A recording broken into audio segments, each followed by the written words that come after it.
Martin Schuurmans, President of the EIT. We're here at EBS and there's a number of panels going on that relate to innovation, your specific subject. I'd like to ask a couple of questions, firstly relating to the new EU 2020 target as it relates to innovation and spending more specifically. There's a 3% of GDP target in place, and I wonder whether, in terms of the financial crisis, whether 3% of GDP is a number that EU countries can really meet. What are your thoughts?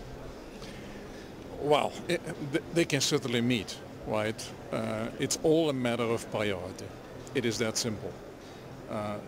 R&D 3%, I support it, 100%. What I do not support is that would be enough to get us out of the crisis. And so there's other elements I think that we also have to give a lot of attention and money to, and that we should speak about. That's interesting, obviously, as we talk about the crisis. Innovation, and clearly policymakers believe that innovation has a very important role potentially to help us pull out of the crisis by making a new European knowledge economy. Do you think that's really likely? What are the prospects? The prospects are pretty good.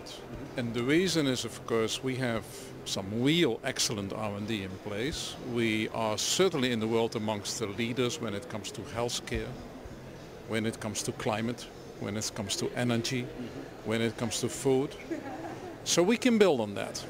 The question is, can we bring our act together, and can we have these element counts that are really very important? And I mean elements like leadership and entrepreneurship.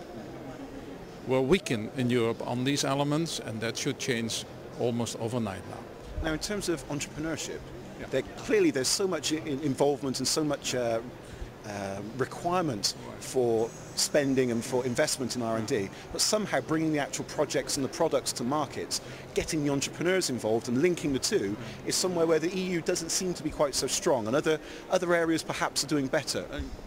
Well, this is one of the things that my organization EIT, the European Institute of Innovation and Technology, is trying to do, right? So what we do in the themes climate, ICT and energy, we bring together excellent players of Europe, both from an educational perspective, from a research perspective and from a business perspective, give them an extra incentive, some extra money to build up new businesses that hopefully will help us to come out of this crisis.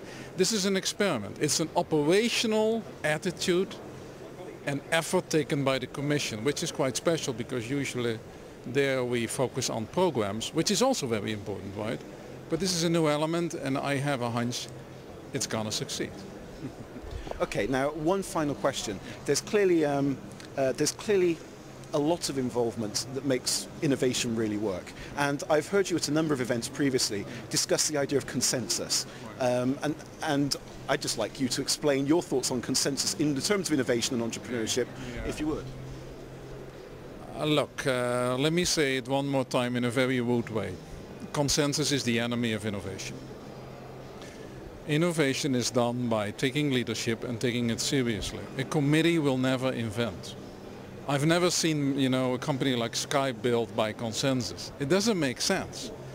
So here is a difficulty that Europe has, because most of the political stuff that we need to do is being built by consensus. By the same token, I think you should give them leeway to the clusters in Europe that have an excellent opportunity to grow out of this and be new business creators. But then please, as a European organization, as the European Commission, foster leadership in these small and excellent communities, because that will take it to the next step. Martin Schuurmans, thank you very much for your time today. Most welcome.